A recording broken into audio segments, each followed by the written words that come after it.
આધ્યાત્મિક યાત્રા અંતર્ગત હમણાં જૂનાગઢના એક મિત્રએ બિલખામાં આવેલું એક સ્થાનનું સૂચન કર્યું. પ્રભુજી, ડૉક્ટર સાહેબ અને બંને નિયમિત ધ્યાન કરવાવાળા મિત્રો અમે સૌ સાથે બિલખા ગયા અને બિલખા બસ સ્ટેન્ડથી મેઇન બજારમાં લગભગ 700 કે 800 મીટર દૂર એક નાના એવડા મકાનમાં પહોંચ્યા, જ્યાં શ્રી ટાટમગીરી બાપુનું સાધના સ્થળ હતું. એકદમ સામાન્ય એવું મકાન, જેનો આગળનો ઓરડો કે જ્યાં ગ્રેનાઇટનો બનાવેલો નાનો એવડો ઓટલો હતો, જેના પર ચૂંદડી અને ફૂલ મૂકેલા હતા. ત્યાં જઈને બેસતા જ નમસ્કાર કરતાં જ બધાને ધ્યાન લાગી ગયું.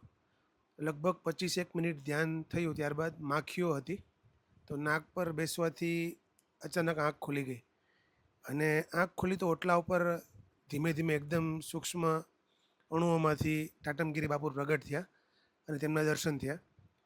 ફરી એકદમ ધ્યાનની અવસ્થા હતી, એટલે આંખો બંધ થઈ ગઈ. અજબ નશો હતો અને ધ્યાનમાં અવાજ આવ્યો, અમૃત મળશે, ગીરી બાપુને મળ.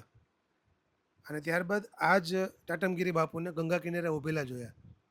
થોડી વાર પછી ધ્યાન પૂરું થયું, બધાની આંખો ખોલી કે તરત પ્રભુજી બાજુમાં જ બેઠા હતા, બોલ્યા કે ટાટમગીરી બાપુનું કનેક્શન અમૃતગીરી બાપુ સાથે છે.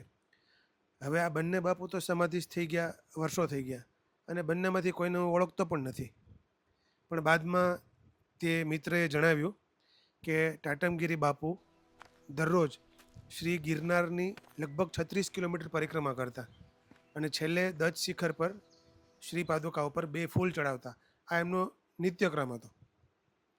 ખૂબ જ દિવ્ય વાઇબ્રેશન્સનો અનુભવ થયો અને રિટર્નમાં જૂનાગઢ પહોંચ્યા ત્યાં સુધી નશો છવાયેલો હતો.